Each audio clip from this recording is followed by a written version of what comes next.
Genesis chapter 13, verse 1.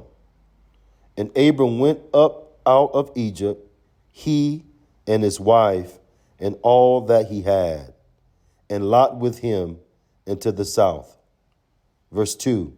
And Abram was very rich in cattle, in silver, and in gold.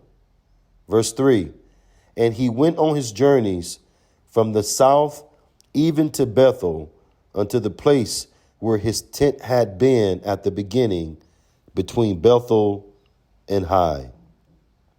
Verse 4. Unto the place of the altar which he had made there at the first, and there Abram called on the name of the Lord. Verse 5. And Lot also, which went with Abram, had flocks and herds and tents.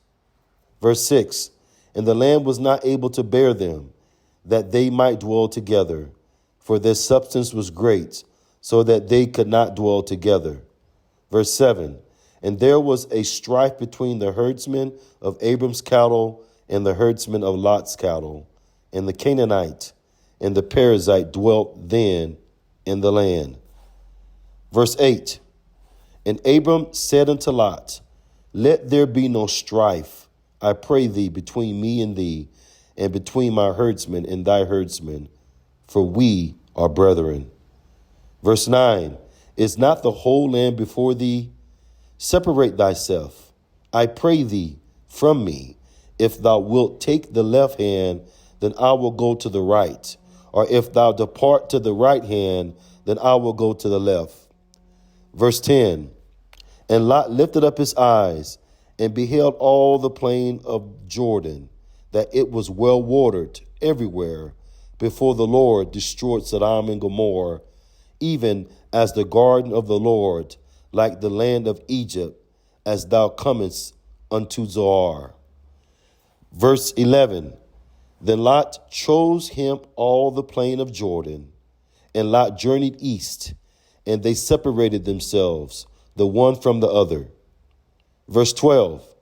Abram dwelt in the land of Canaan, and Lot dwelt in the cities of the plain, and pitched his tent toward Sodom. Verse 13.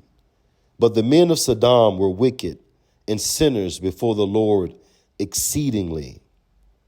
Verse 14.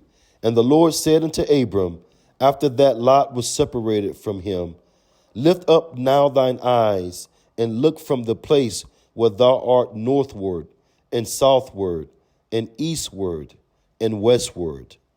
Verse 15. For all the land which thou seest, to thee I will give it, and to thy seed forever. Verse 16. And I will make thy seed as the dust of the earth, so that if a man can number the dust of the earth, then shall thy seed also be numbered. Verse 17. Arise, walk through the land in the length of it, and in the breadth of it, for I will give it unto thee. Verse 18. Then Abram removed his tent, and came and dwelt in the plain of Mamre, which is in Hebron, and built there an altar unto the Lord. End of Genesis chapter 13.